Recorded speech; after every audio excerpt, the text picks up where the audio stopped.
All right. Truth always rises like that cream. Okay, let's find out more about that because I am definitely experiencing it personally. How about you? If you've been with us for these 10 episodes, then you probably have seen the significant shifts, certainly in me. I know I feel different. I don't know if I look different, but I definitely am experiencing the shifts that happen when you start to tell the truth and stay as radical about it as possible. I love that word, radical. Um, you know, when you start to understand some of these pieces around natural law, the Hermetic principles, and in our last episode with Will, just a couple days ago, he ended at the just at the tail end. He was talking about the Hermetics, and he proposed something to me that really shifted my understanding, and that is that the seven principles of the hermetic laws and those principles are actually one. They all work together. That was a big moment for me, and I started to research a little bit more, and it comes down to this: truth rises, and it rises from the inside out. I think that that is the key to true leadership. I wrote it in my book, Lead Stronger Longer. It's the first principle, it's the first practice we do, and that is to tell radical truth, to tell the truth, that a leader has to be honest. And there's no gray area for that. The truth is what it is. It is objective. It's not subjective. Truth, the opinions can be subjective for sure, but the truth is the truth. And I think we have all seen how the words that we have been using have been altered. The true definition, the true meaning of a lot of key words have been uh, altered. We've been dumbed down. Speaking of that, I wanted to share really quickly where I started on this journey, and that was with Richard Grove. He was a catalyst for me in homeschooling my boys because I watched an episode that he did interviewing John Taylor Gatto and Dumbing Us Down. When I when I saw that episode, it was so intriguing to me that a principal of a New York school could say what he was saying and that it be something just right out in the open.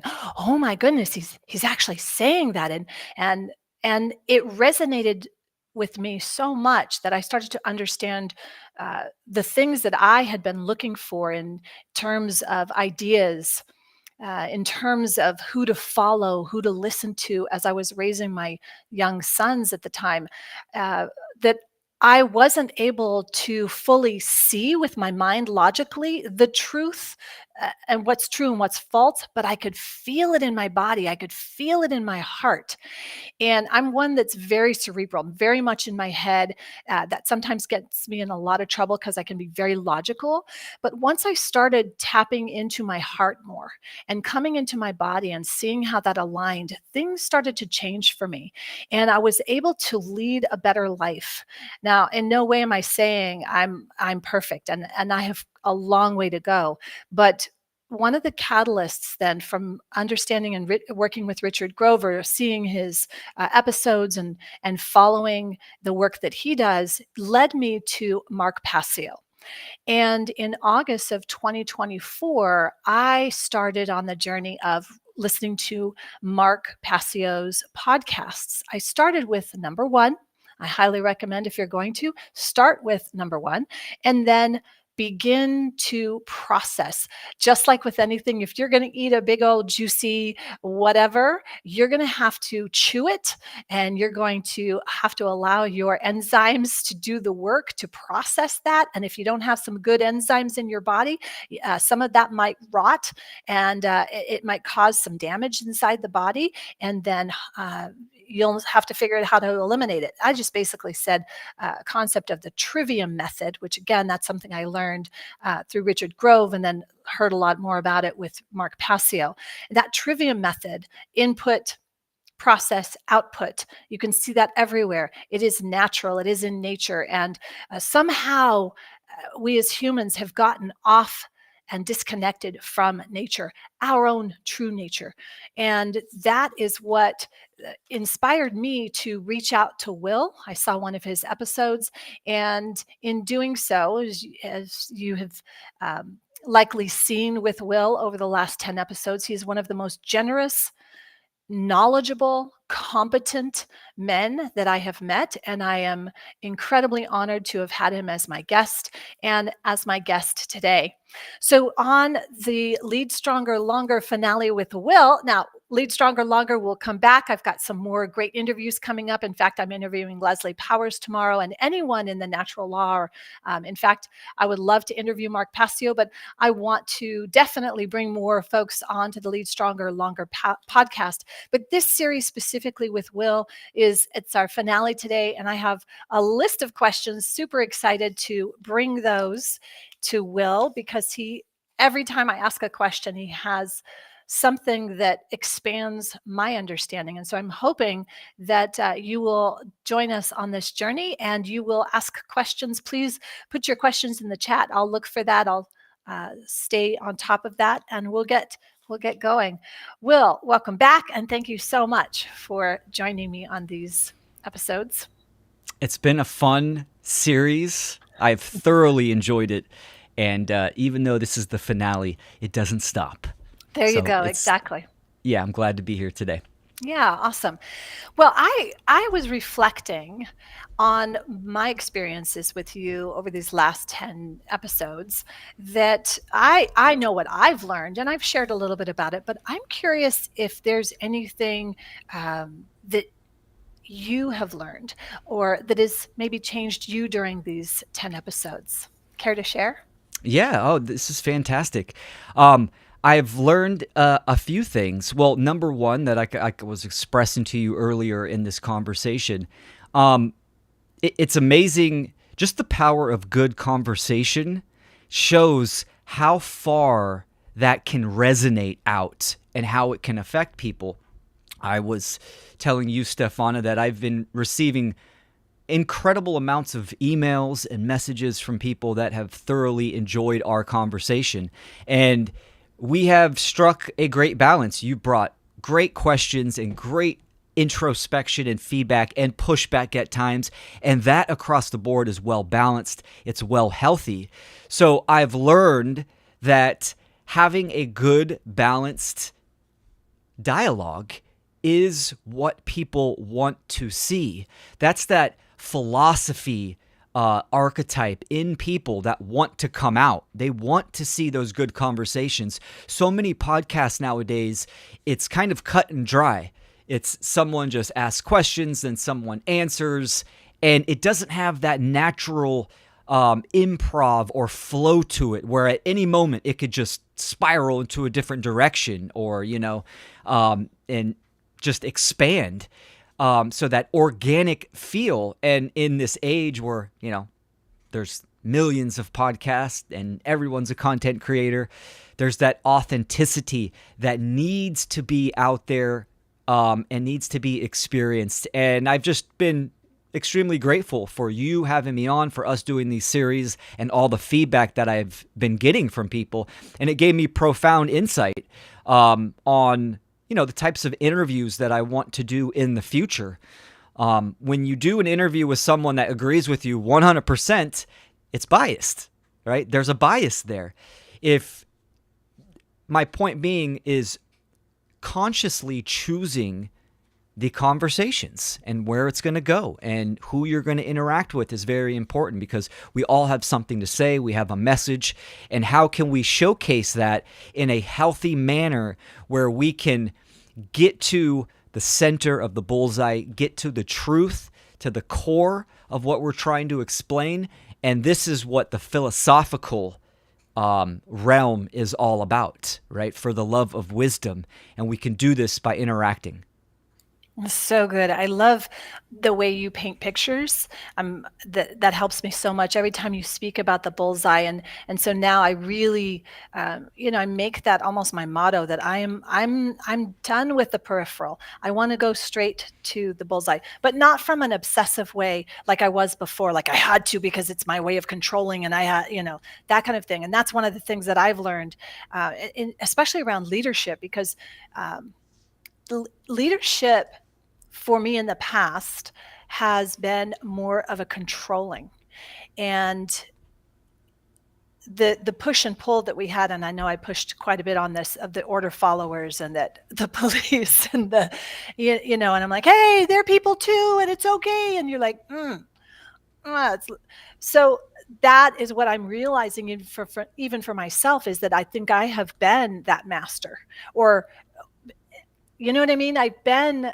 even with my own sons, even though I wanted to empower them always, I still was, this is what we're going to do. And this is what you might, and this is how and I feel still that there's a part of that that I need to do, because the trust is missing that someone else can carry out something successfully. And I think that when parents, when business owners, when entrepreneurs lead from that place, it's from a place of fear ultimately. And you cannot control everything and everybody. Three fingers are pointing back at me. You cannot control everything and everybody. But that, even me saying that, brings up fear, brings up anxiety, brings up this energy in me that I'm pushing back. And I want to justify being the master and being the king, queen of my family. And this is how we're going to do it. And if you don't like it, too bad, because I know better. And, that kind of thing is, yes, I'm dramatizing it a bit, but I think it's important, because until we can lead from a place of empowering as opposed to master servant, and really understand this at the nuance level as well as at the full level, uh, we're going to be in the same thing where we're looking for government mommy daddy, the proverbial mommy daddy, to the guru, the next program, the whatever, to tell us what to think, how to feel, what to feel. Those feelings are wrong. And then if they don't fit into that box, numb it out, pill it out, jab it out, whatever. Yeah. So it's really interesting. I love how centered you are, and I'm working hard not to become uh, a copycat, to try to copy what you do. I'm just trying to really be in my own energy, my own skin. And I highly encourage all of us to do that. All my listeners, please, when you tap into your own center, your own, what I call powerhouse, it's your physical powerhouse as well as your mental powerhouse. There's something so profound, and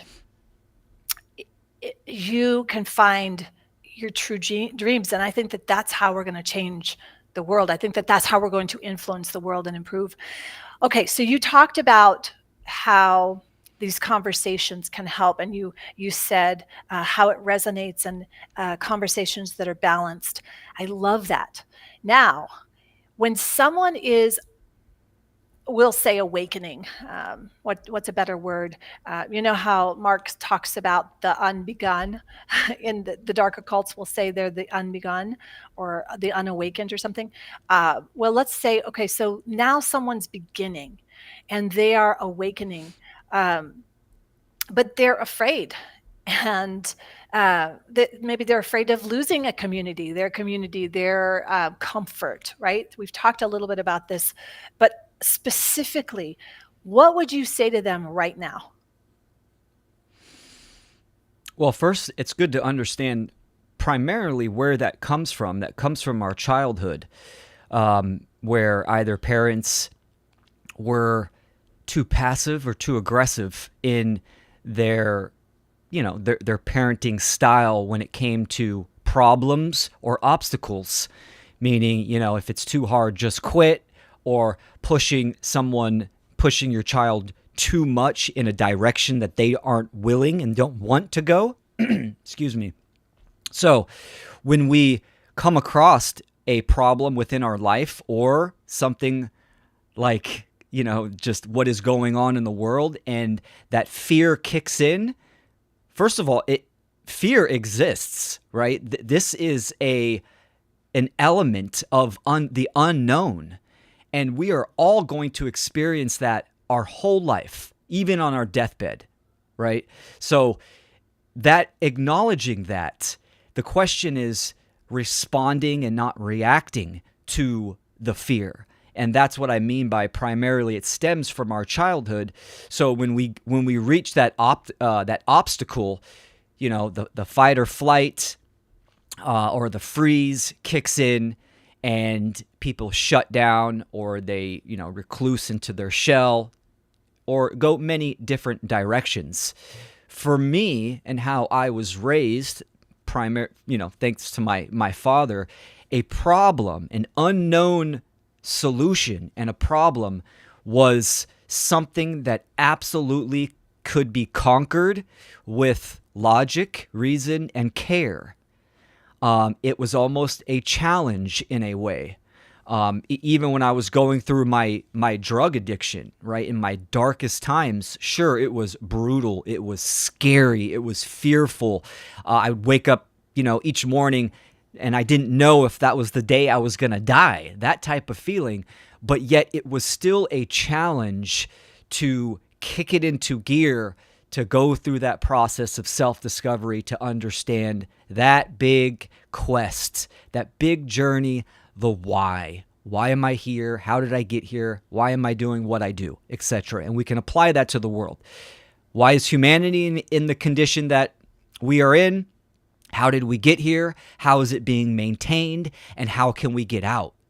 Right? So that needs to, and there's a level of almost emotional inventory when you reach an obstacle, or you take in information like the truth of what is going on in the world, and the fear is kicking in. Stop, drop, and think. Take the inventory of how you feel. If you're journaling, this is great. Write this down so you can reflect upon that. But setting those emotions aside and letting the reason and the logic come in. And that's where the trivium shines, right then and there. You have to kind of separate the emotions, not get rid of them, acknowledge them right up front, set them aside, and put that logic and reason into use. Okay, you said a whole lot there. Okay. And you definitely triggered some stuff because you went right for the jugular with the parenting. So I have a few questions. Sure. So first of all, your father actually had this understanding of logic, reason, and care. How did he understand it? How did he come about it? What's that about? And tell me more. Yes. My dad wouldn't actually say, son, use logic, reason, and care. Okay. He wouldn't say that. But my dad is a problem solver. He's always been a problem solver. He always said, dads can fix anything. That was his coin quote that he always would say. You know what that does to a child? I looked up to my father like, whoa, my dad can really find a solution to any problem. And, so he was very much about logic and reason and solving a problem. And he was very much centered in stop, drop, and think. That was another phrase that he said. That means recognize your emotions, but set them aside. Stop, drop your emotions, and think. Use logic and reason. That's what he implied by that. And these are the type of phrases, but also actions and behaviors that I saw within him, but he instilled within my childhood as well.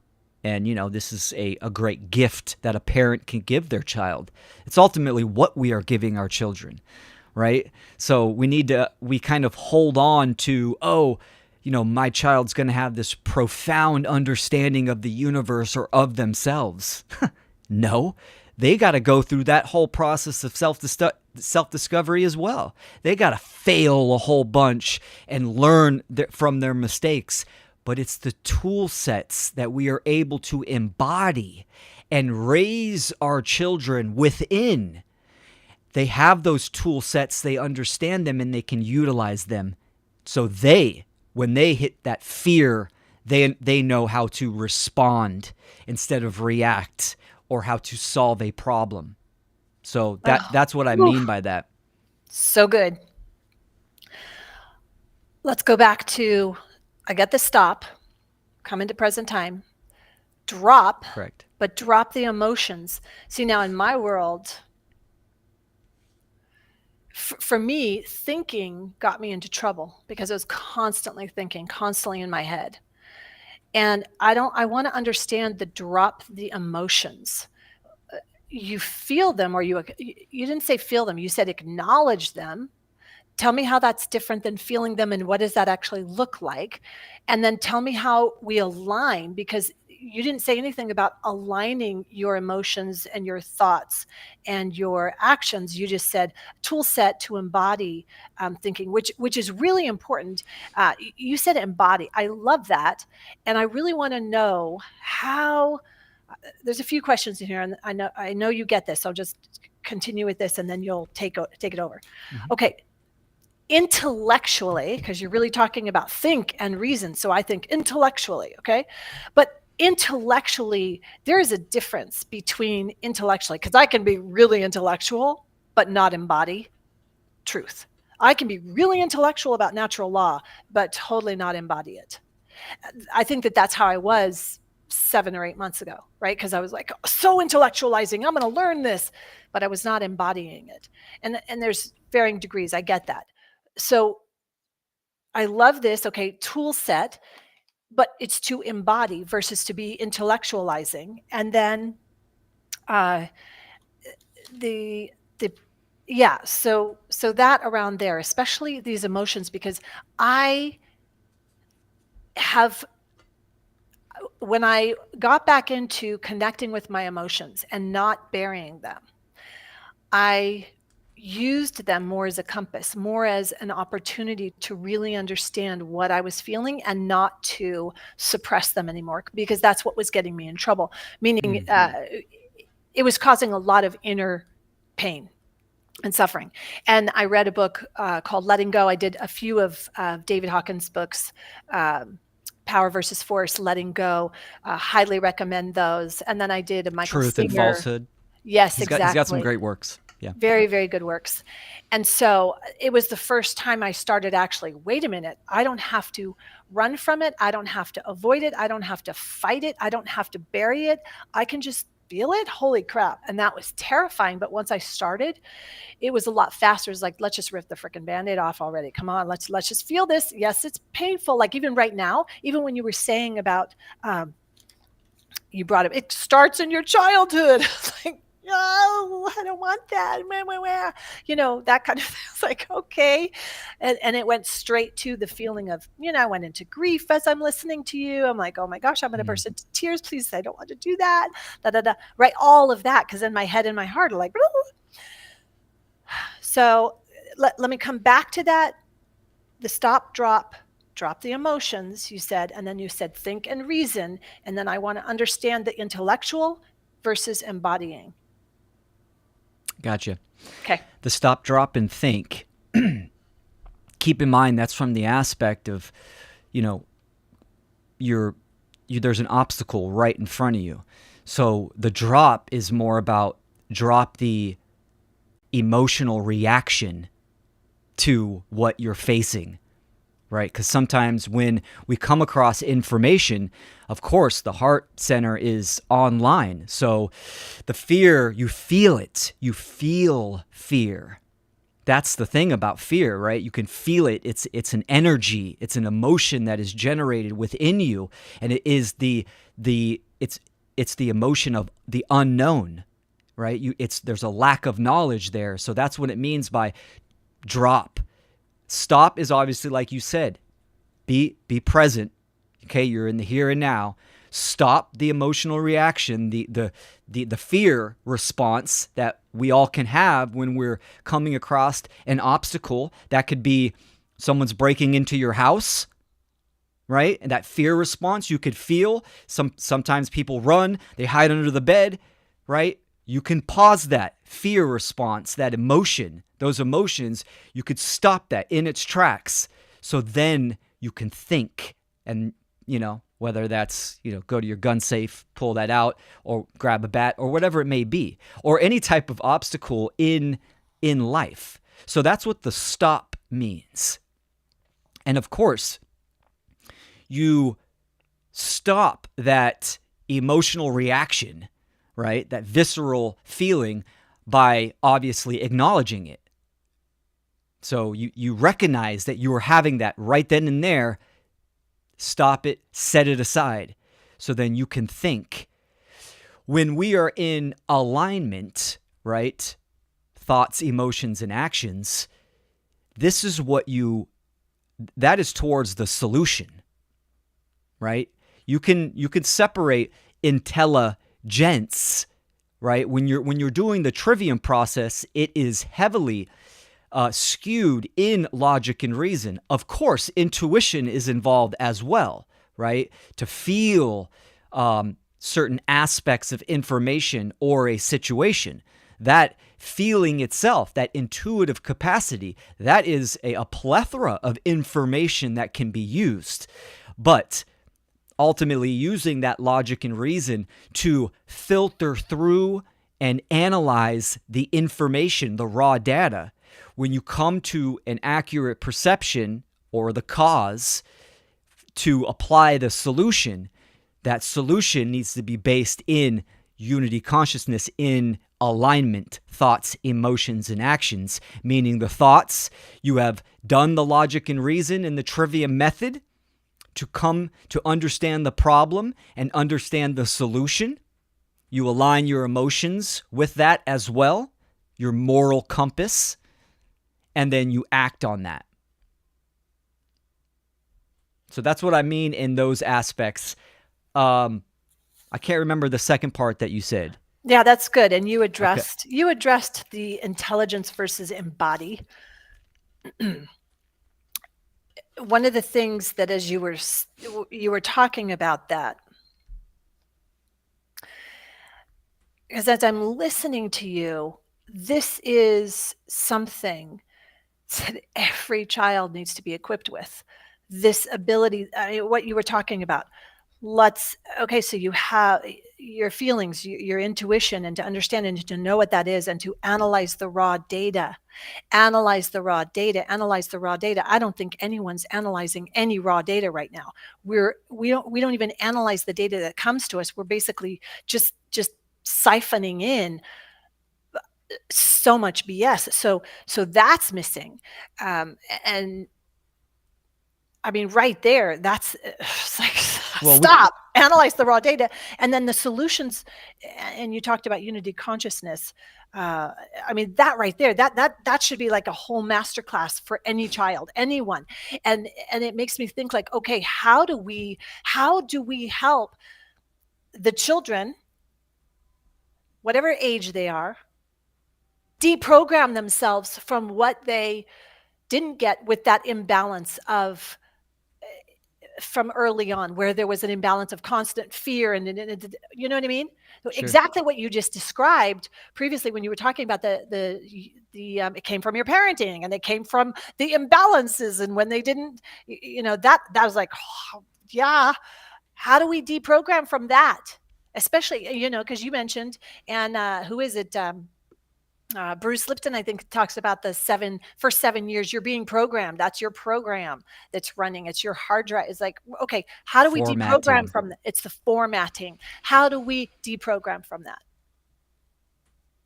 Yeah. Big question for sure. And it doesn't just stem from childhood. This is what the indoctrination system is there for, right? This is what college is there for as well. I mean, it's right there. You can have someone that had a very good childhood or an upbringing with moral values, then they go into college or university and they come out a completely different person. So the understanding that the nature of a human being is that we are programmable, little c creators, right? That is something important to know. Primarily, it stems from our childhood. Like you said, the first 7 years, this is the formatting, laying down the operational, the fundamental information on how we function, right? For sure. But that also indoctrination, it 12 years plus, then college, that's all that there is to reprogram, indoctrinate, to speak into, to say what something is. That's what that whole category, that whole industry is all about. Programming and conditioning.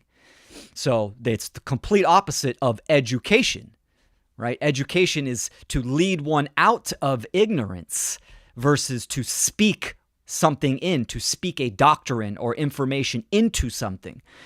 So how we deprogram that, and when actually first something that came up when you were talking is, what does it look like with parent and a child to go through the raw data?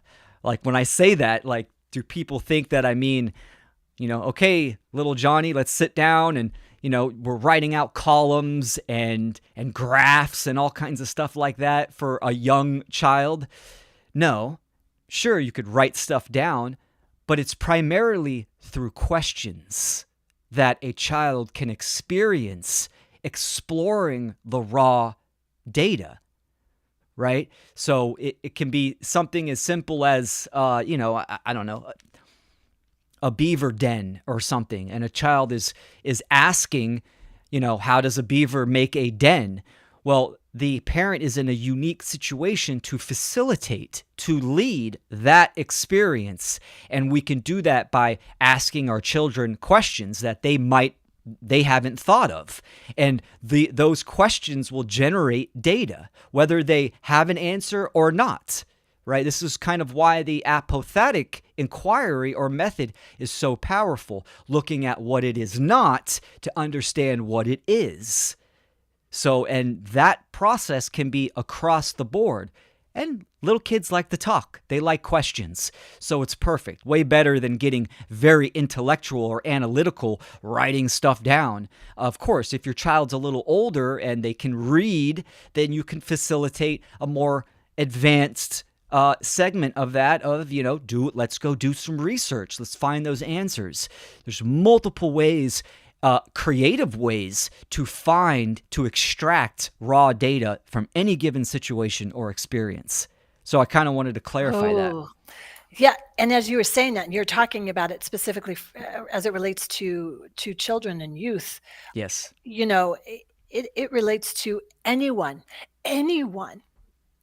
Adults as well.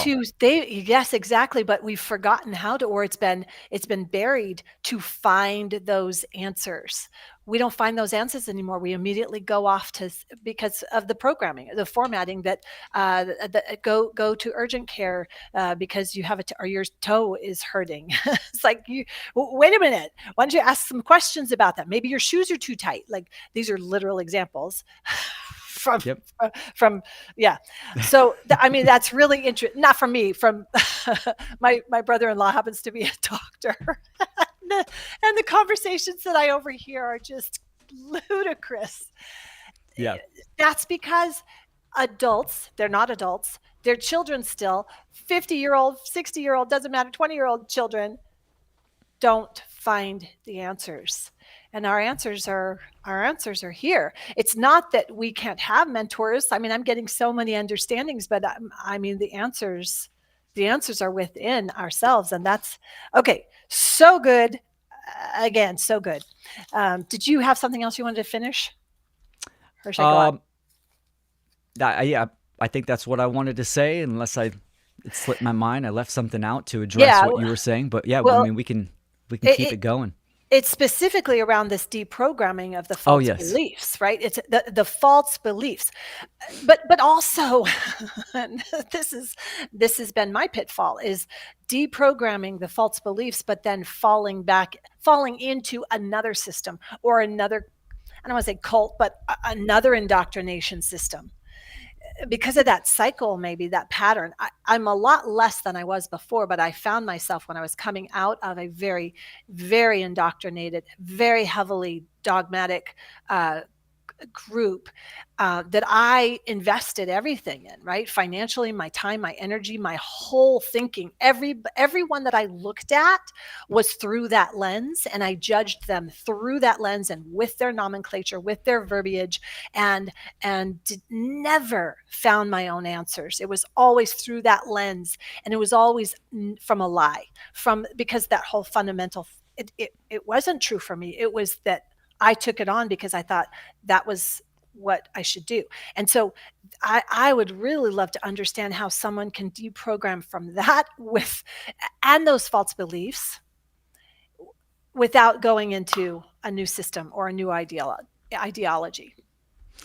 Well, this is the power of, kind of art and inspiration. I mean, if you would have asked me, 20 years ago about, some philosophical topics, natural law, anything like that, it was so outside of my worldview. I have never even considered it. See, that's the problem, is that I never even questioned myself or questioned reality or nature to that extent. So how do we bring someone, how do we influence someone to look again, to have that self-respect, to ask, to spark and ask those big, deep questions? And we do that through art, right? We're creating art right now. Art is just creative expression that has an influence to some dynamic, right? So the more people activate in objective morality, natural law, and they come out and they have that creative expression on these topics, then there is a higher probability someone is going to come across a podcast, a book, a post, anything like that, that will make them stop and think, right? So there's really two methods. It can be secondhand like that, where they come across some information and they can feel it. It activates the heart or it activates the mind, and they start asking themselves some big questions, and, it initiates that pathway. Or they go through some type of suffering like I did with my drug addiction, where I literally was forced to look into the mirror and ask myself about my own psychology. That's what initiated my path. So if we can't ultimately, we want to do it with secondhand. We want to inspire people. We want to communicate this type of information and have people initiate it on their own, so we don't have to suffer, anymore. I mean, sure, there's tons of suffering right now, but that's the thing about suffering, right? It is a choice, and it is also endless, meaning there's no limits to suffering. So sure, I've had people talk about even the natural law Hermetic principle of rhythm, and they would say, well, if we are enslaved now, at some point we're going to come out of it and be unslaved, right? Because there is a rhythm, nature is cyclical. There are cycles. And although, yes, that can happen and that could be correct, if you look at it as a waveform, right? And the arch is, freedom. And the dip is slavery.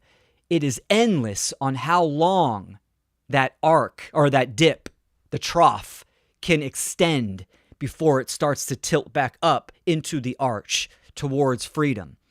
So that's what frequency is. Frequency is how many times, what is the frequency, the motion, the speed of that wave function. So when we think about future generations, it's like it can go on for thousands of generations like it has in the past. And that's where obviously the ethical and the moral question comes in, is your responsibility, my responsibility, our responsibility to do something. Okay, so I'll leave the Hermetics for a moment, but Sure. this waveform that you talked about, and then you'll say freedom, and maybe you were just giving an example, but I'm going to push here. Okay. Freedom's at the top, and then the total control at the bottom, the trough that you were talking about. Okay, Hmm. and you said it's endless. The suffering is endless, and that's uh, that is it. So if the suffering is endless, but wait a minute, if so that's in the game. Let's go back to your game analogy. In the game we're playing, we're in the trough. Yeah? Correct. Yes. So someone put us in the trough. We contributed to putting ourselves in the trough. We're in the trough. Those of us that are doing this art, trying to communicate and trying to awaken folks to be moral and to objective morality, are trying to shorten the experience in the trough of the suffering. And yet still there is something outside of that, the Hermetic principles, that shows that it's a frequency, that it's a wave, that it's cyclical. Ah, what? That means we're totally the effect. Bullshit. No, I don't we like it. well, I totally understand what you're saying, but we can dictate that wave function through our choice, through our will, But are we collectively. in the collective wave function, or are we in our own wave function? We're Well, in the we're both apply, right? Yeah, the law of correspondence as well. So as I am an individual, but I'm also interconnected to the whole. so we're in the trough as a collective, Correct. but I don't necessarily need to be in the trough. Like I'm protesting right now being in the trough, just so you know. I am clawing my way out of this freaking trough, and I'll take people with me if I can get them out of there. But you know what I mean? It's like, why am I protesting? I'm protesting it. I don't like that. I don't like that there's some freaking rhythm that I have no control over. The But only that's the control I thing. have is We the we decision. do have control over it. That's the thing. We do. So, By our choices, correct. by what I'm doing right now, by what Correct. you're doing right now, but what we're doing right now, all of us here in these moments, we're either digging the trough deeper or we're climbing our way out. That's right. Yep. For the sum of our choices, 100%. We're adding to the pot of slavery and suffering, or we're adding to the pot of freedom and liberation. So Okay. keep in mind, I am not a slave, but I am enslaved, meaning the condition of humanity. We are all in that, right? But my individual essence, my mind, I am not a slave, and my heart. So I think we did cover a little bit, but I still don't understand it. Did we choose? This is then that karma, and is karma? Where does that fit in with the Hermetics? That all of a sudden, here I am on this planet Earth. Here I am sitting in this time and in this space with Will because of some karmic thing that I did, and here I am, and I want to understand that. And at what point do I get to fully know that, or is that? I mean, I'm going to ask the questions and going back to find the answers. I want to find those answers. Can I have those answers? Do I still have to go through and do more homework and I have to do more? Right? Okay. So what's your actual question? Because you said, do you need some clarification on karma itself? Yeah, maybe I do. You know Maybe, what karma is. Karma is natural law. yeah. It's Yes. the choice.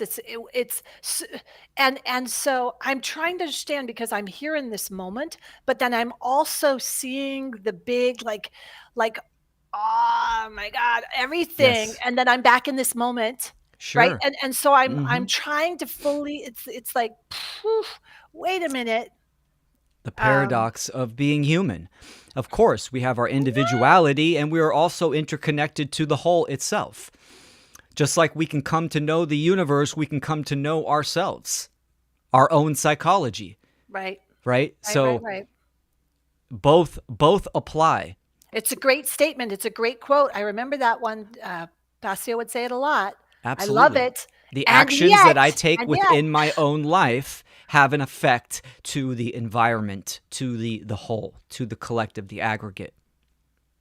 See, this is where something in me is so extreme. I guess this is the polarity part in me. Now this polarity is going like, oh, I need to get rid of everything and only do this one thing. It's like that's that polarity part of me. It's like no more of anything else, and I'm only going to focus on this one thing. Right? It's like that's me being the effect of the principles instead of being calm and causative, right? I'm not, am I asking for permission? Probably. Okay. So this is so intriguing. So intriguing. And clearly I need to find more answers. And I do, I do get more answers from you. You're so smart. Well, holy So crap. Go ahead. going back to like kind of the original about with the wave function, because that kind of sparked Yeah. your path about when I was saying that it is endless. It's Yeah. it can be endless, right? Because we can, if you look at the wave function, it's still yet to be determined on the incline, and then where it finally stabilizes. It's going to go will it go sideways, or will it still decline into deeper enslavement, right? That potentiality is endless. It can go as deep as we take it. That's the question that is up there. Okay. And of course, instantly I'm like, but it's not fair that so many others are not on board. Why should I be, you know what I mean? There's that petulant child that's like, but I don't, but it seems like the momentum is going that way. In the It's, decline? yeah. That's And, because it is, unfortunately. And this is where something like and at a sacred rapid anger pace. comes into play, right? I mean, being kind of fuzzy and warm and, hey, Joe, did you know we're enslaved? Like, it's sometimes it's it's, hey, motherfucker, stop doing that. Like, it's that aggressiveness. There is that energy there that needs to be activated. And, I You've mean, offended me. yeah, yep, exactly. So many people are soft. Oh my goodness. Oh my goodness. Okay. And Okay. the more people activate and able to express themselves in their art form, that is a variety of expressions, which increases the probability of others taking that information in and coming to that realization. Yeah. I mean, Yeah. we need all elements. Some Oh people are yeah. going to be more intellectual and be more air. Some people are going to be fire, Mark Passio. Some people are going to be cool, calm, and collective, water. Some people are going to be very much somatic and relate to that aspect. Okay. I've always tried to promote women that do the one great work, because if more women get involved and express these type of topics, then absolutely men are going to come on board at a faster pace. It's a fact. Okay. Interesting. Well, I'm here. So Noted. what I saw as you were describing that in the art form and you were creating, and it just tied me back to, okay, the dark occultists are so aligned. There's your Disney, there's your filmmakers that are putting out all of that are pushing that enslavement, pushing that, pushing the lies, pushing all of that. And so now I get it, that juxtaposition of folks, we need to activate, even if that's, and activating in alignment of what truth is. Natural law, truth, karma. Yeah. Okay. Good stuff. If I missed anything, you'll come back to it. But we were talking before we went live, and you answered a question, and it made me think of a couple things that I really wanted to know about green language / it's not really numerology, but if there's are there words or even um, numbers, I'll just put that out there because I know you have some knowledge there, that we are using on a day-to-day basis that's actually harming us and we're not realizing it? Words or numbers? Well, the green language, right? Sure. That that that people use on a day-to-day basis. There's a Passio. I'm sorry, I don't know the exact episode, but he talks about money. And holy smoke, that's like a whole. That's like every time we're passing that. And I actually got more information from my son after he listened to it because he processed it and then was able to come back out and have this discussion about it within his own world. And I think I was just listening to it just to listen to it, and he's like, Mom, do you know what that is? Right? You know what you're passing right now. You know what you do, right? Like, but I still need to pay the bills. I need to, oh, but the bills, and then hear the Sure. words, listen, bill, and the Yes. bull, and I'm like, ah, la, la, la, Bail. bail, bile, like this, what? So that's a whole journey, and I know that there's Hmm. some great folks we've put those, and we'll continue to put those in the links for folks that really just dive into that. But how, like, can you give us some insight of, I was going to say, is there one word that we're just using over and over? There's mainly because I, So, I I want the one thing, but yeah, you get yeah, the no, idea. I totally get it. And it's very common, even in, the new age circles, to, oh, don't never say good morning. It's always grand rising. It's always the, there's the, um, there's the exaggeration and the dramatization of these words. So, sure, words have power, but not as much as people think they do, right? Just because you're going to accept a $1 bill doesn't mean you've enveloped yourself into the frequencies of the dark essence, this kind of shit, right? It's our actions in this reality that actually perform the energy. That's why they're called actions, to act ion, performed energy. So, why do words have influence? That's kind of how we need to look at it. It has an influence. It doesn't have actual power to it, meaning it's going to do something to you or even cause harm. We cause harm through our actions.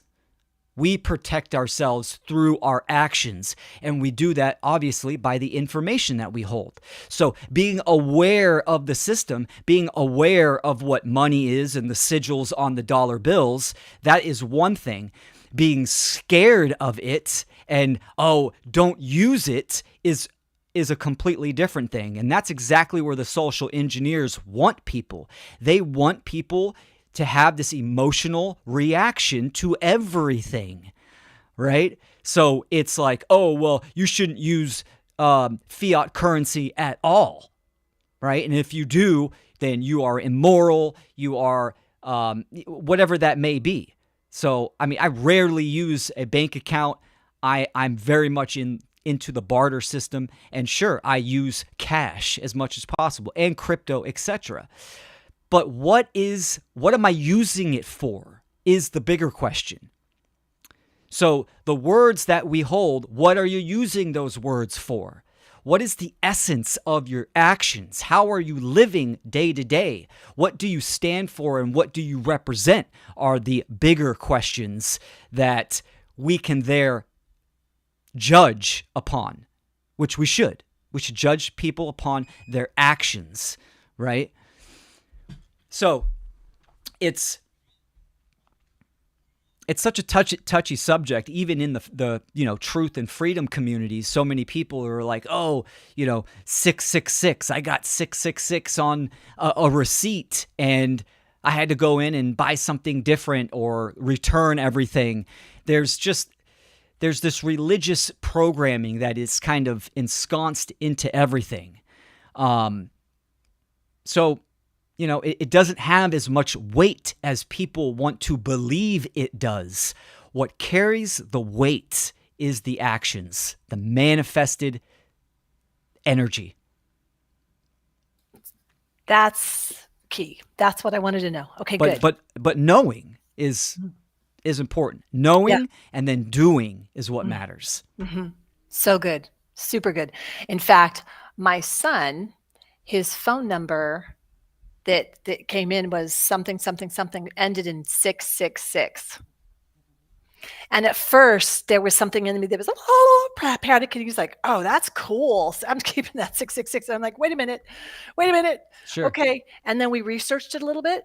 And then in researching it at a deeper level through Passio, it's like 666 is actually the destruction. It's like this piece that it's an essence to change. It's a, I don't know, something that I read and I was like, oh my gosh, that's totally kind of your energy, because he will go in and just confront something and it will like, he's a strong man, where I'm kind of, oh, that kind of, a little bit.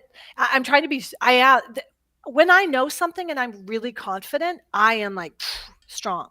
But there is a part of me that is a baby, that's just like, and I, I'm like, what, that kind of thing. So that's what I feel like in this whole realm of natural law, and the work that Passio is doing and you're doing, and one great work. I feel like a baby.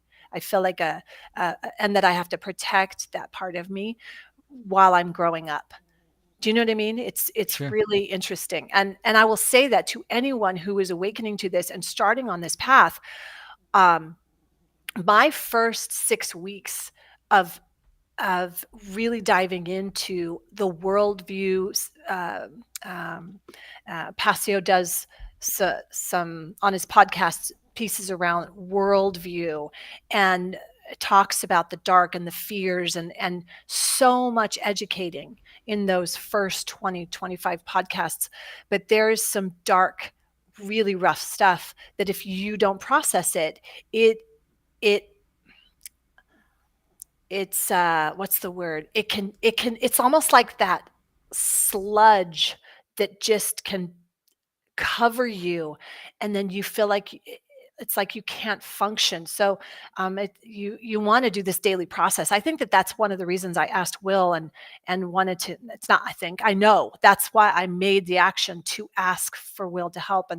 And I was just going to do one episode, and then it just evolved into this. And it's like, he's so generous and he's going to give me more, more. And I can't wait to tell you about the community that I'm we've been inspired to create. I've been inspired to create, and with Will, collaborating and contributing in his way. Okay, so respecting time. I have a couple more questions that, let me just ask this one. In our last talk, you brought up the Hermetic I said the Hermetic principles, and I said, is one more important? And he's like, they're all connected. And I was like, okay, but so there's no hierarchy. Number one's not mentalism is not number one. Everything starts in the mind. I used to have that as a mantra. Everything starts in the mind. So what I want to know is, are any of the Hermetic principles more important than the other, especially right now in our time and in the state of the consciousness collectively? I think that's what I want to know. Yeah. Sure. Yes, there is, you can say, a hierarchy. In our last episode, I was saying that it's a system that operates as one. But yes, everything stems from mind, right? The first principle of mentalism. But the universe is mental, is what they say. And again, the Kybalion itself, this is why it's like a beginner stage for most people. It's a great primer, but these are still human understandings of nature that we all can come to understand and know, right? So that doesn't mean that we're going to know the totality of all. But yes, the universe is mental. The universe also could be looked at as the ether itself, which is the capacity of the sacred feminine, is the, it's the soil where the mind, the seed is planted in. So it is all about our state of mind, and it is also very much about our heart as well. So you can't put one above the other. It needs to be unified, right? So that's why I was saying they are all important and they need to be looked at as one system, right? You can't just focus on polarity and, disregard cause and effect. They all need to be studied as one system and how they function. But yes, the hierarchy does exist. So it is about our state of mind. Sure, we could feel first. You might not have the logic or the reason, but your heart knows, right? This is why, even morality itself, you can feel the harm, you could feel the suffering, even before you hold that information into your mind. So when we go through that list and it's just an explanation, the question is, what does it mean? It's the understanding and how we apply that into our thoughts, emotions, and actions, into our behavior on how we function in this experience we call life. So that's why it is important. And of course, you can go through, this is why syncretism is also a huge category, because we can see these traditions, these cultures separated through, time and location, and they have come to similar understandings, if not exact understandings. This is syncretism. This is why at the root of it, all of it comes down to that process of animism, recognizing the animating principle of all life and spirit. So it doesn't matter if it's, first century or 19th century, you can come to the same understanding because truth is eternal. Truth is objective. Yeah. And we can learn that from nature and ourselves as well. So you said mental is nature, mental is universe. Wait a minute. So nature thinks not the way the human does. So there's got to be a further definition of what mentalism is versus what I'm thinking, which is thinking. Sure. Right? Yeah, the quote for mentalism is, the all is mind, the universe is mental. But absolutely nature does has an intelligence, 100%. Okay, so I probably need to clear up more. And it might not be in the way that you yourself, with a vessel and an ego, think as well. There is that manifested aspect. If you get into the tradition of the Rosicrucians, primarily Rudolf Steiner and Max Heindel, they very much focus on the cosmology of the aspects and the layers and the gradient of consciousness itself, right? A rock, the mineral kingdom, does not think as how a human being would think, yet there is an intelligence there in the mineral kingdom. Same with the animal, and same with the human and the plant and the celestial. It's all gradients and layers of consciousness. And, we're getting into advanced spirituality and metaphysics. Okay. Well. But very much leads into syncretism itself. Okay. So that door is definitely opened for me, and I want true answers. I want to find those answers without going into another set of dogmatic pieces. Sure. I was very much read a lot of Steiner's work, and in fact loved Waldorf education in the earlier days, 20 years ago when my boys were younger, and was trying to understand that and understand his take on on Christianity and the saints and all of that, and then it's the energy and consciousness. Definitely, I have confusion there, but that goes back to my original. That is, wait a minute, now I'm going back to try and find another system or another ideology to think with instead of just being able to think with it. And Yes, I'll leave it at that's that. the problem with people though too, right? They Yeah. subscribe to it, and all of a sudden Yes. they identify as a Rosicrucian, as a Mm, Christian, as mm, Christ consciousness, all that kind of mm. stuff. Okay. And Yeah. that's why I mean, this is why the power of animism is that there is no identification. It's just understanding and then Mm, living. okay, that's great. Yep. So my eclectic library is just fine. It doesn't identify me. I had a very specific library and no other books Mm. because that was the dogmatic belief that that's the knowledge and this is the source and da da da and and I mean countless millions and millions of words on that. I don't ever want to go into that again. I talk about enslavement, but so there's a part of me that just like I want to make sure I don't do this pendulum swing on Hmm. this, or for anyone else. We all have to take responsibility for our own knowledge. But one of the things, and this probably is ridiculous, but I'm going to bring it up because it's relevant right now for me, um, and I'm curious because we haven't talked about this with regards to animals and being a vegetarian. I was a vegan for 10 years, I nearly killed myself because I was so unhealthy. However, like we've got sugar ants, right? There's loads of sugar ants. And as I was looking at them and seeing so many of them, that I thought, well, we're almost like ants as humans. And someone's trying to exterminate us. There's this giant energy or this force that's trying to exterminate us. And I'm looking at these ants, and it's like, right? And when you start thinking in this way where we're all connected, it's like I don't know. So what's your Yes. take on that? I'm Well, curious. absolutely. Just look how we treat the animal kingdom, the plant, the mineral, the earth itself, right? We treat them how we've been taught, right? We've been given these belief systems, this way of life. So as humanity is enslaved, we enslave the lower realms as well, right? The animal, plant, and mineral kingdoms. So there's this correlation, this domino effect. So, of course, as awareness rises and we understand morality and natural law, that will trickle down into the other kingdoms as well. This is why I'm an advocate.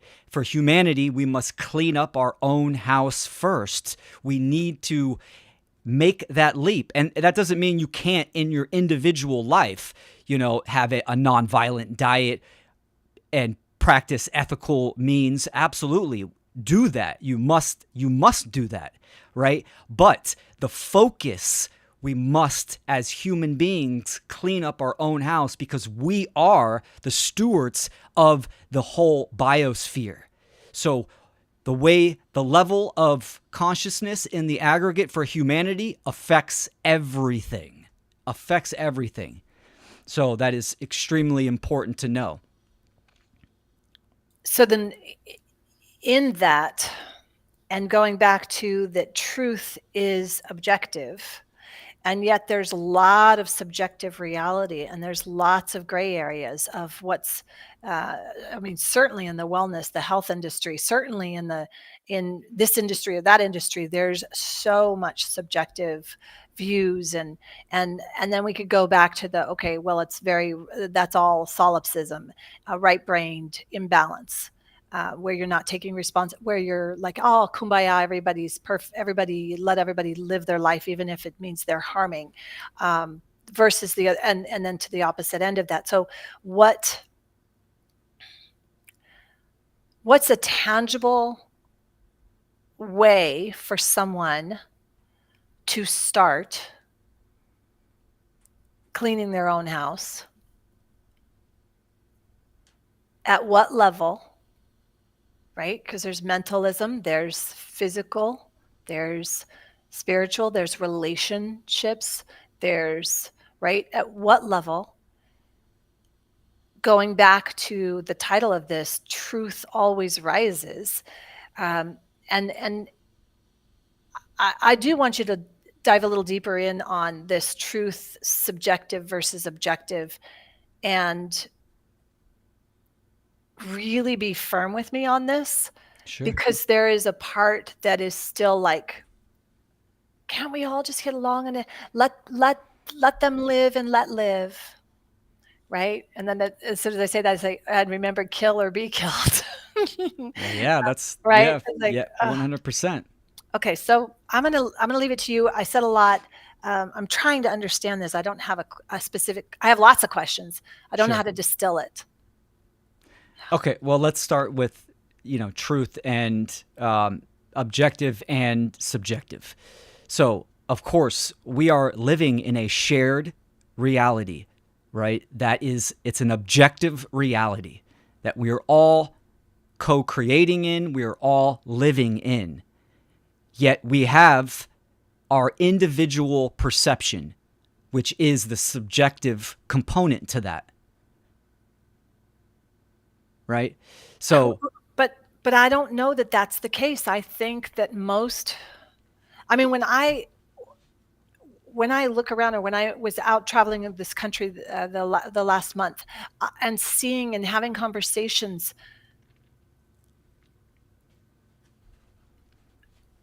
you said shared reality. Okay, we're in this shared reality, and it's like, can't you see what's going on? It's pretty that's the thing objective. about the subjective, that's perception. But wait a minute, it's not. It's pretty objective. It's like right there. Can't you see? Can like look in the mirror? Like, you see, there's a direct correlation. What's missing here?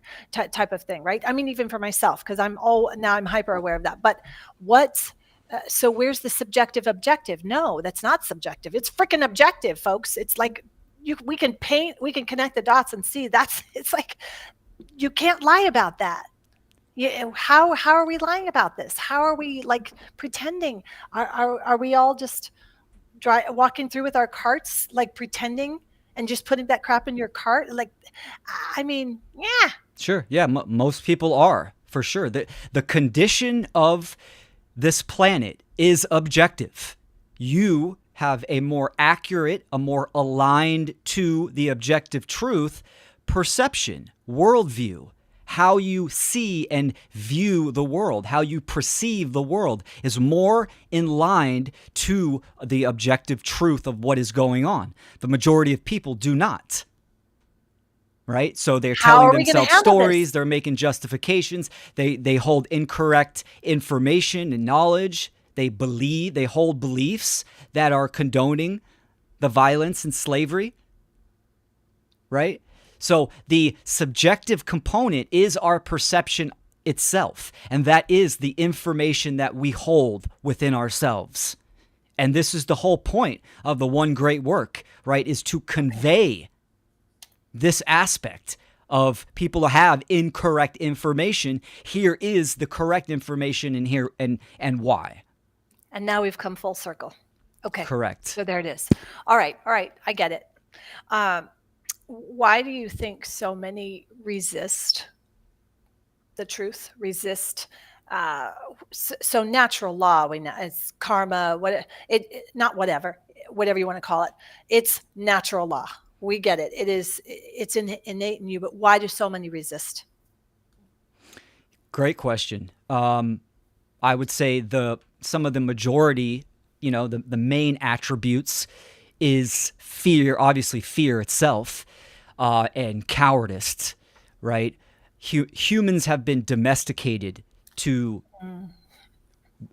humans have been bred to be obedient, disempowered slaves. This is what generational mind control is. So when you try to convey the truth to someone and they shut down, they refuse to hear it, right? You're giving them a taste of reality, how it really is. It's like the movie in the Matrix, right? Where, I mean, even Cypher wanted to plug back in because he was choosing that type of life, right? Because he was in fear, he was a coward. So most people, that's what it is. It's fear and cowardice. I think a lot of people, because there's so much distraction and there's so much static information, quite frankly, there's not enough people talking about this type of information. They are completely oblivious to what is going on in the world. They take life how it is within their own bubble, right? So they're just like, what? Genocide? What's going on? The slavery of humanity? Well, I live in, suburbia heaven where everyone is, nice or whatever it may be, right? They want to stay in their comfort zone. And anything that threatens that, they want to shut out. They have calcified their heart. They have dumbed down their mental faculties and capacity, right? And it takes, for some people, it's going to take an extreme amount of suffering to get out of that. Some other people are more pliable, which they just need to come across information that will get them thinking. It will spark them on a path of self-realization. So it's really the whole spectrum and the whole gambit. So this is where the quantum shift comes into play with numbers. As more people talk about objective morality and natural law, they activate, they do the one great work, then we will start to see a shift in people's perception and perspectives. Okay. What's the 10,000 number, and is that even relevant? 10,000, meaning that you need 10,000 people to create a change. Is that what that is in context to? Yeah. It's just arbitrary. There's, what is there, 7 billion people, 7.8 billion people on this planet. We don't actually know if that's true. Sure. Yeah, for sure. But okay. For All right. sure. So I get it. So we have to get momentum. No question. But we start with ourselves, then we start with our rings, then our relationships. And what you said, I hope there's that one spot where you said humans have been domesticated, they've been bred Correct. to this mind. That needs, like, let's pull that out, and that needs to be a meme everywhere. It's like, yep, so absolutely good. Neutered, declawed, defanged. I mean, just look at, you can even just look at the nation states, the countries around the world that have had their natural right of self-defense completely violated, where they can't, bear arms to, a large capacity that they should have. And that's aside from all the programming and conditioning and the eugenics and the epigenetics that is going on, even within the gender, male and female, across the board. There's a lot of mind control, but the strength in numbers, meaning we are having this conversation right now. It's just two of us. But sure, there are people watching, and the people that watch, hereafter, we can influence those people, meaning that there is a reverberation that can happen. And there can be a spark where more people start to take in this information, they start to activate, and then it snowballs. And as that snowball happens, then of course, we're going to see the effect increase as more people come online and activate. So Ideally, we want to reach a majority. That's how we're going to absolutely change the condition on this planet. We need a majority. And I say that, and people, they think that's impossible. And that's here. Set your ego aside. That does not mean we're going to accomplish that in your lifetime or in my lifetime. That's not the point. The point is, what are you doing in the here and now? Doing it for truth and for what is right. That is the point.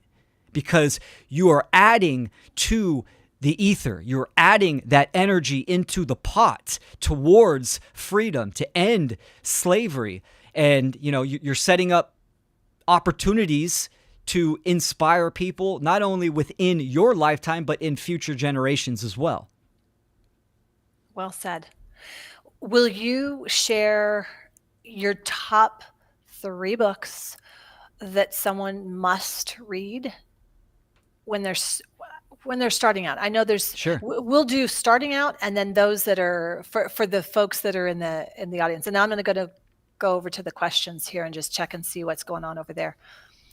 Share those. Yeah, absolutely. So I would say my top 3 books for someone that to try to shake someone out of their calcification about what is going on, right? I mean, we can go into different categories. I'd have a separate top 3 for that. But The End of All Evil by Jeremy Locke, The Most Dangerous Superstition by Larkin Rose, and I would say Right Makes Might by Richard Weatherall. Those 3 are fantastic. Of course, someone did transcribe Mark Passio's Natural Law Seminar into a PDF, which you could say that could be a book. It's an ebook. Of course, that would be number 1 in my list. So, which is available on the One Great Work Network. It's available. It's out there. Okay, so that's a really good point. So if in the future, I think most of our audiences listened to Mark or has had the experience, but specifically his documentary on natural law. Which one is that? Well, he has a documentary, which is Mark Passio and the Science of Natural Law. Mm-hmm. Fantastic to share because it's an hour and a half. It's a little bit shorter for people. He did an incredible job at putting that together. It's very real world, right? He even did a survey on the street with just normies. Right. Yeah. So that is a great one to share with people. And of course, the Natural Law Seminar, which is almost 9 hours. Okay, that's a different one. Okay, yes, so the natural. Separate. Okay. Wow. It really, when it comes to resources and directions where people should go. Yeah. This is why it's good to have kind of a versatile approach. If you ask me about metaphysics, I'm giving another top 3. If it's about, breaking someone out of the spell of the belief in human authority, I want them. Something different. So let's do that. Let's do that right now. It's good to know our demographic, our audience, who we are speaking to face to face. And you can do that by asking them a few questions, and then you can gauge to see kind of where they're at. Are they more new age? Are they analytical, scientific? And that can change what angle you kind of, your approach. Okay, that makes total sense. Then I'm going to get those answers from you.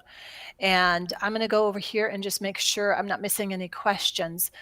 This is from Jeffrey Phillips. How do we hold bad actors in our community accountable if the social hierarchy of the community is protecting them? Oh, Jeffrey. So you want to police the people that are activating and taking action?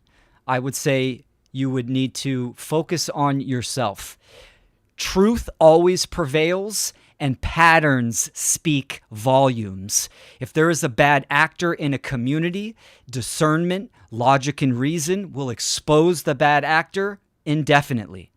People need to observe and judge actions of individuals, right? So if there is a bad actor, it will become obvious to people by what they talk about, how they act in the world, etc. So that's my answer to that guy. Awesome. Thank you for that. Sure.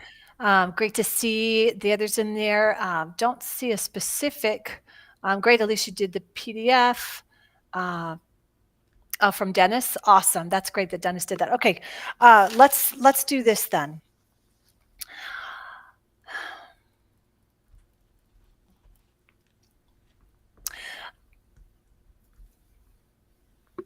Since truth always rises,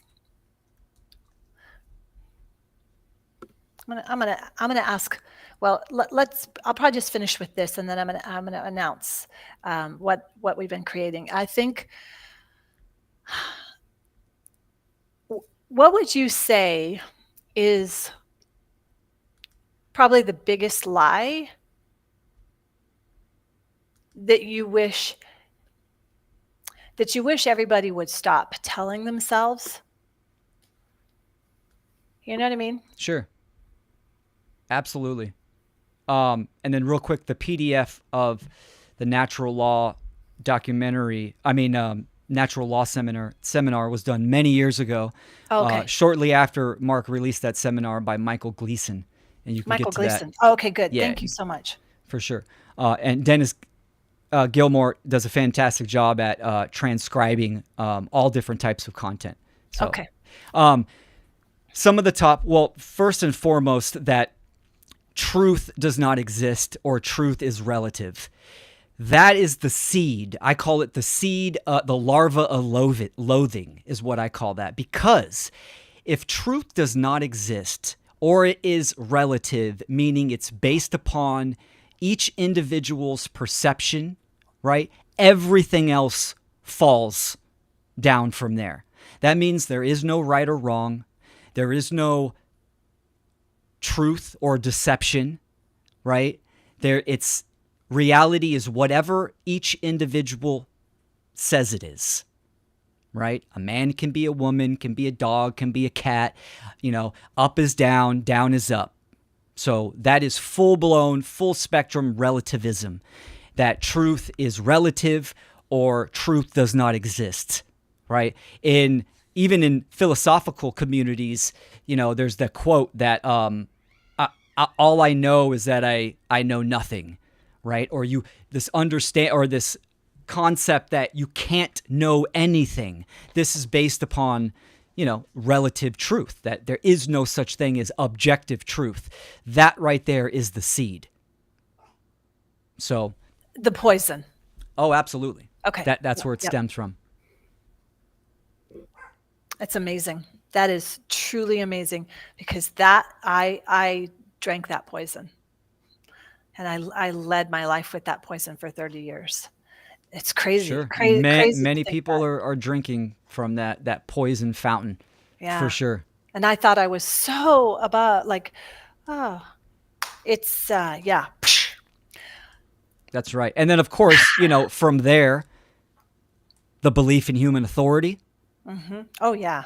Oh yeah. because from that belief right there, that's where you get religion and government and arbiters of morality and truth. Yep. And then So, you're just giving up your power. I mean, you're just giving your power away because you've essentially assigned it. Here you go. Here you go. correct. Take it. And then you either go then I see now the whole order following. It took me a while really to understand Passio's work, the order following that whole cycle. And I think um, yeah, I'll stand by this. No matter how many, I've had multiple folks say, I don't agree with Passio. I don't like his work or whatever. Like, no, I stand by that. That's the number one. To this day, um, his work has helped me personally, uh, as a mom, as a woman, as a human, more than anything else I've ever done. And I have spent hundreds of thousands of dollars on religions, on coaching, on this, on getting my master's in this, getting this and this, so that I could have some knowledge. And by far, the work that Passio has put out, specifically, I will say with and I've only gotten to about 80 on the podcasts fully of learning them, but then the natural law, the seminars, a couple of other seminars, very valuable. And the thing that I do want to say is that because he does not charge for his work, he doesn't charge.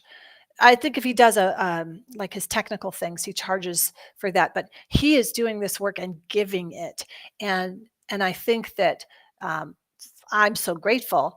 But uh, what was I going to say?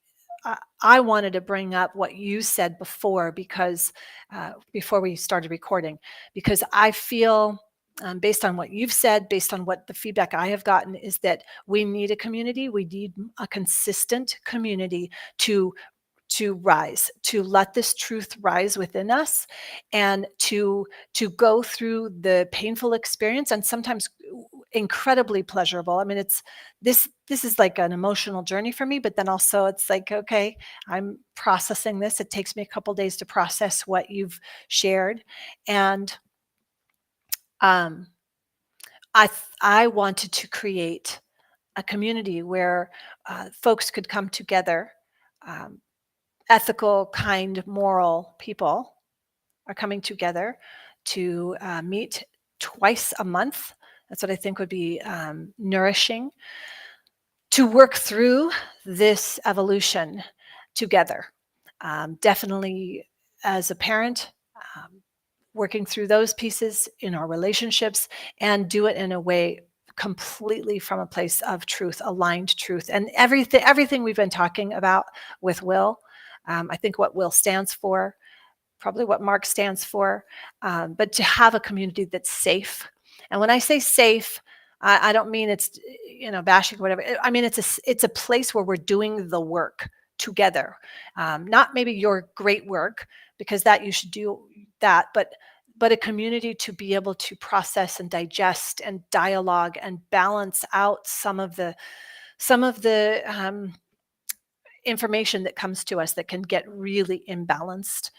And one of the things that Will was talking about, because I thought, well, I don't want it to be confiscatory. I don't want to charge maybe. And then I'm putting on a number. So $9 a month, where we meet twice a month. We will have a specific time, about 2.5 hours.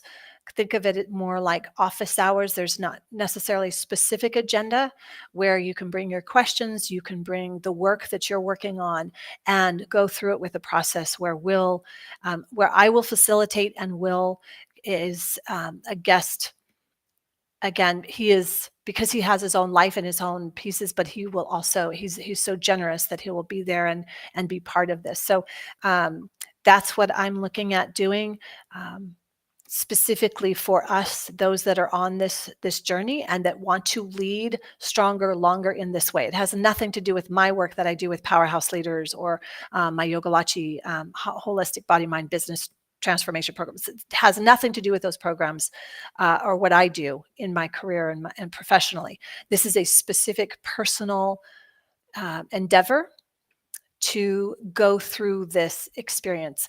I know since August of 2024, I struggled deeply for about 5 months, went through the dark night of the soul type of thing, really having to unravel and was alone in it and didn't know how to unravel, didn't even realize what was going on within me until I started reaching out to some others who had gone through the work of Passio's work and basically confronting things that this is very common to go through that dark night and what are the tools. And I was given a lot of different tools.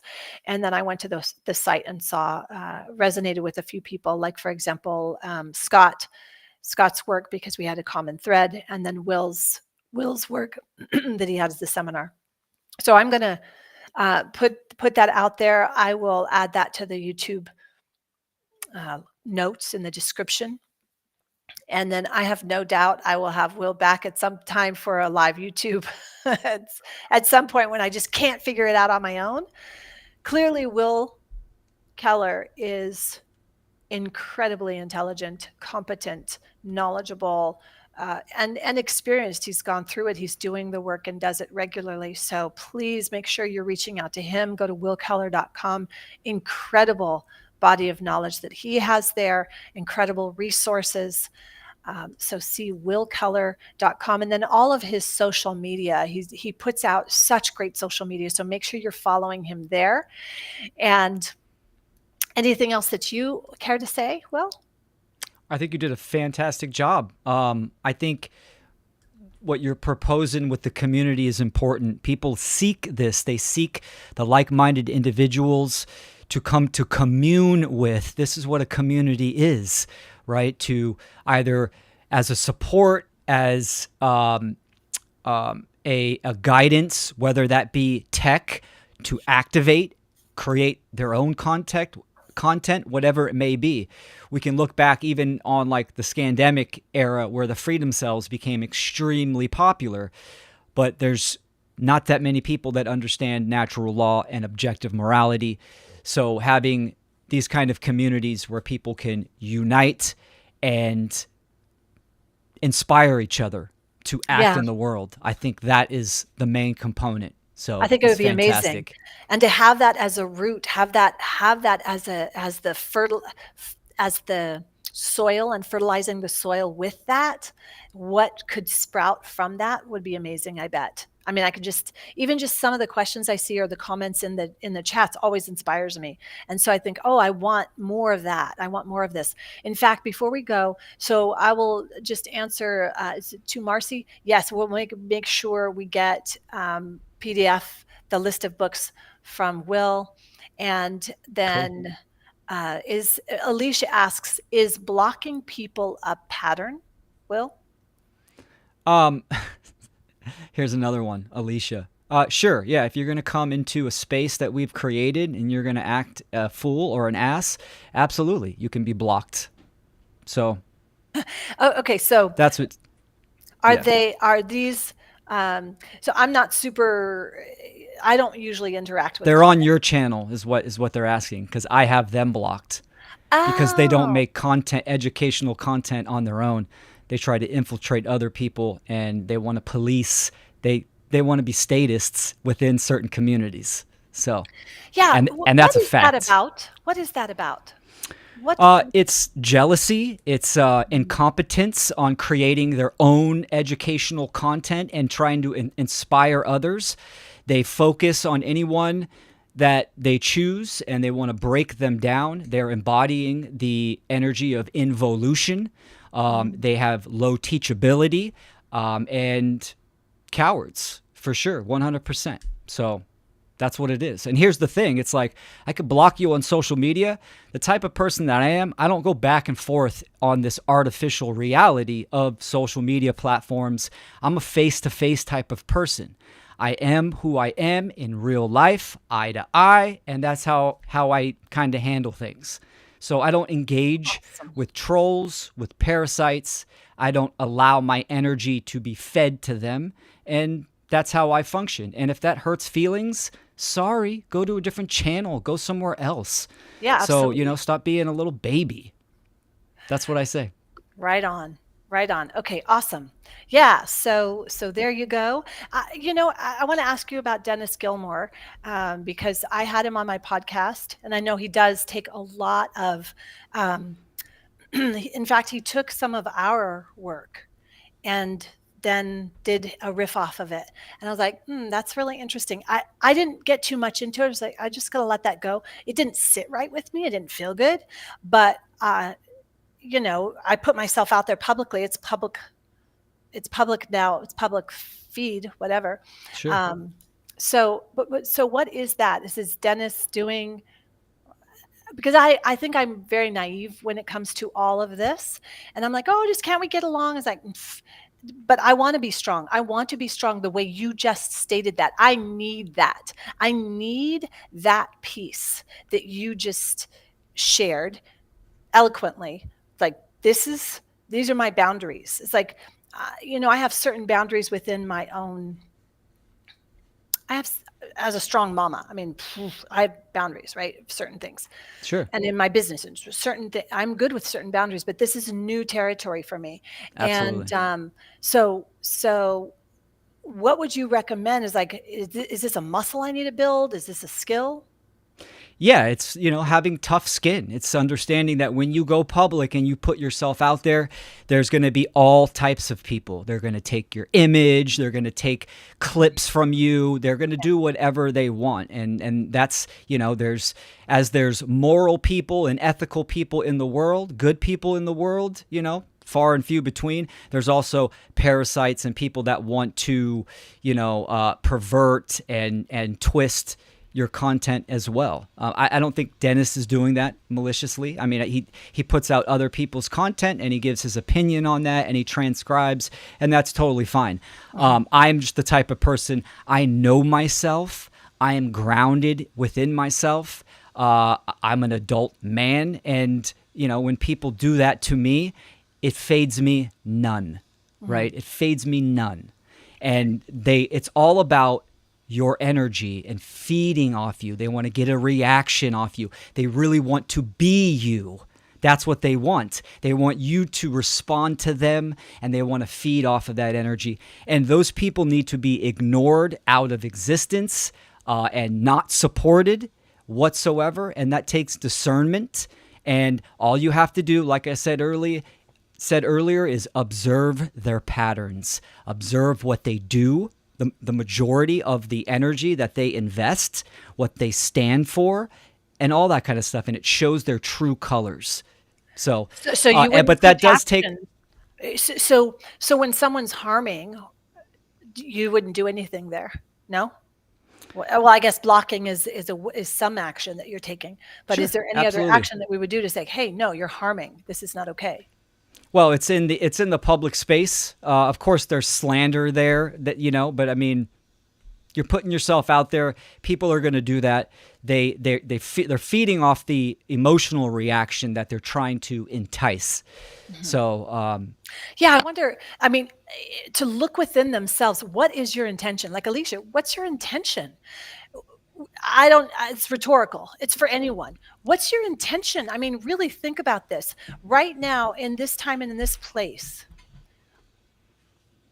There is so much work to be done. they don't do work. That's the Go thing. They get your take work. other people's content, and they talk shit. They are parasites. And the thing about it is, these people are known. People know how these people act and operate. It's only the people that don't know them that fall for it, right? That don't have that discernment. So again, it's all about pattern recognition, and block them on your platforms. I wouldn't let you come into my house and talk shit, right? There would be consequences to that. In the public domain and space, you block them, and you Mhm. continue to do what you are doing, and you do your work.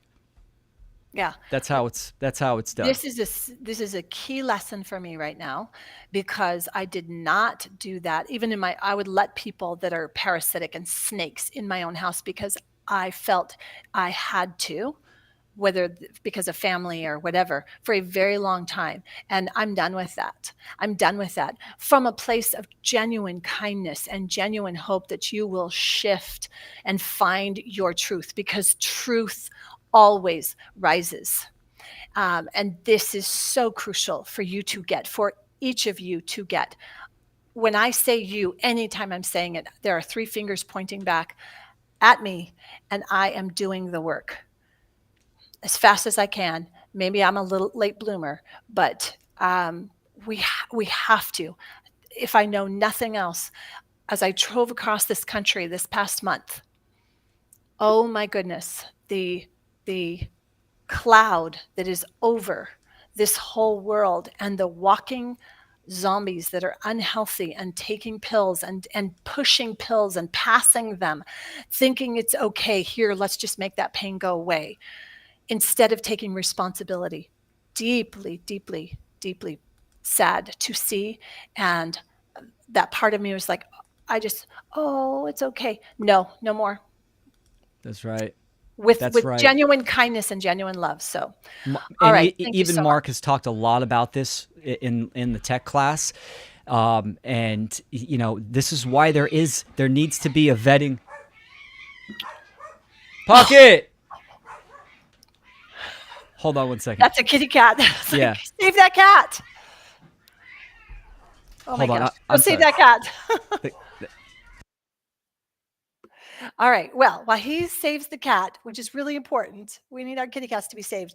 I will just say once again, I'm going to put that out there. I want to collaborate with genuinely folks that are willing and wanting to do the work, that are strong enough and smart enough to take the actions that require facing your truth. We talked about this on the last episode with Will, which is a really, really good one. I'd go back and listen to it. It's super good, specifically about burn the lies from the inside out. So important. Will, I'll let you finish what you were Sorry. saying, your Yeah, thought. my window was open. It was actually cats outside. Oh, okay. So wasn't my cats. But Oh, good. just to finish up, this is why there's a vetting process and why it is important to Okay. vet certain people. So, I'm going to start doing that. Um, you know, that is a part where I am ignorant, and I don't want to ignore. I know you said, okay, ignore that. So there is a useful tool for ignoring, but I don't want to be ignorant about certain things. It's more naive. It's more naive because I believe in the good in everyone. I truly do. I believe deep down everyone is good. But I do everything you just said with parenting and with the lies and the breeding in dumbing down and breeding in castration and all of that. It's like you said it all. You just described it all. And it's 14:44 here. I'm going to wrap. Thank you so much. I am forever grateful. You have impacted my life in such a positive way. I send you a gigantic energetic hug and appreciate you, and I appreciate all of you viewers who show up and are doing the work. Keep doing it. I'm here for you.